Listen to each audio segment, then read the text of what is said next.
Cũng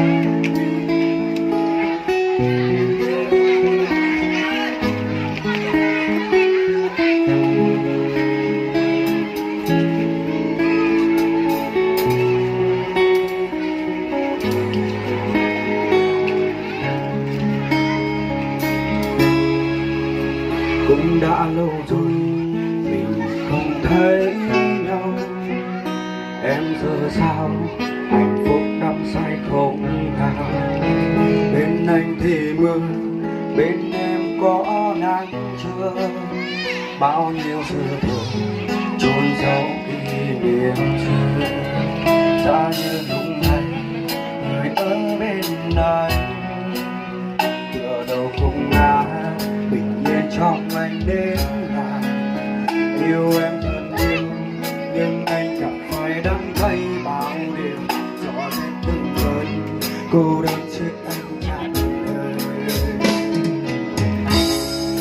Biết không em đoạn đường mà ta qua, nhiều lúc vô tâm đôi khi anh vội vã đã làm em phải buồn, đã làm em phải đau. Anh xin lỗi em giờ nơi đâu, tay anh đây sao em không dắt anh đi cùng, chẳng cần biết bên em say hoặc đúng, và từng đau thấy hạnh phúc cho riêng mình. Giá như em cô gái anh từng yêu.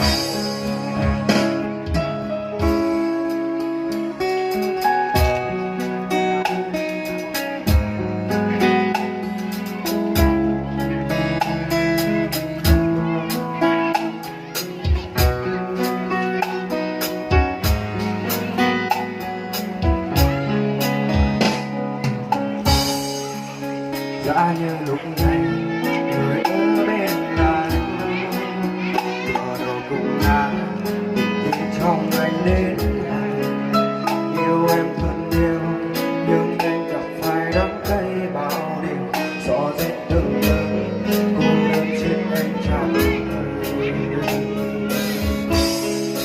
Biết không em đoạn đường mà ta qua, lúc vô tâm đôi khi anh vội vã đã làm em phải buồn, đã làm em phải đau.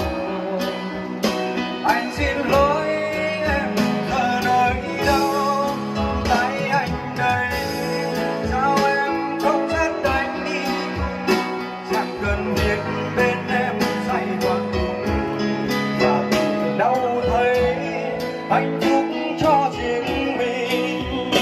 Giá như em cô gái anh từng yêu. Biết không em đoạn đường mà ta qua, nhiều lúc vô tâm đôi khi anh vội vã đã làm em phải buồn, đã làm em phải đau. Anh xin lỗi em giờ nơi đâu, tay anh đây sao em không dắt anh đi cùng, chẳng cần biết bên em say hoặc đúng, và từng đau thấy hạnh phúc cho riêng mình. Giá như em cô gái anh từng yêu.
rất nhiều.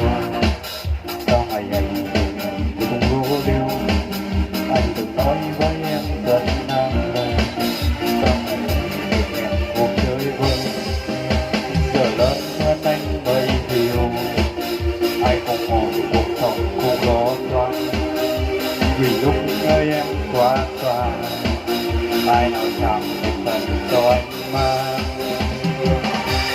Thầy là lớn nhất anh mang trong cuộc đời, là đánh mất em khi ta tôi đổi mới, là một giấc mộng anh theo cả cuộc đời mà bản thân anh cũng chưa lo được nói. Giờ này ai đã có những thứ em cần rồi, chỉ cũng có em nên anh đau lòng thôi. Người cũng dám tin tương lai anh thay đổi, sợ theo bước em anh sẽ đắn đau cuộc đời.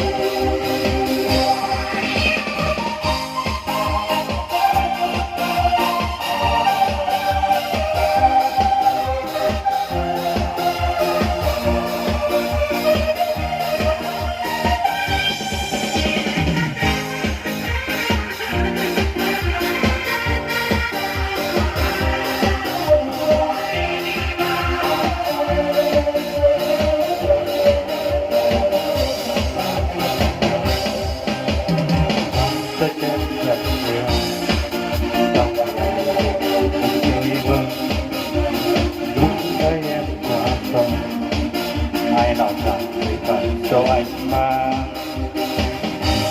Sai lầm lớn nhất anh mang trong cuộc đời, là đánh mất em khi ta tôi đôi mươi, là một tâm hồn anh theo cả cuộc đời mà bản thân anh còn chưa lo được nói. Giờ này ai đã có những thứ em cần rồi, thì cũng có em nên anh đau lòng thôi. Người cũng dám tin tương lai anh thay đổi, sợ theo bước em anh sẽ đắn đau cuộc đời.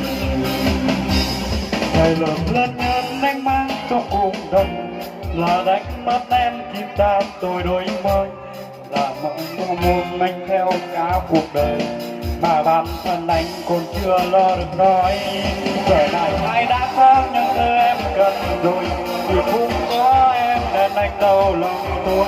Rồi cũng dám tin tương lai anh thay đổi, sợ theo bước em anh sẽ đắn đau cuộc đời. Rồi cũng dám tin tương lai anh thay đổi, sợ theo bước em anh sẽ đắn đau cuộc đời.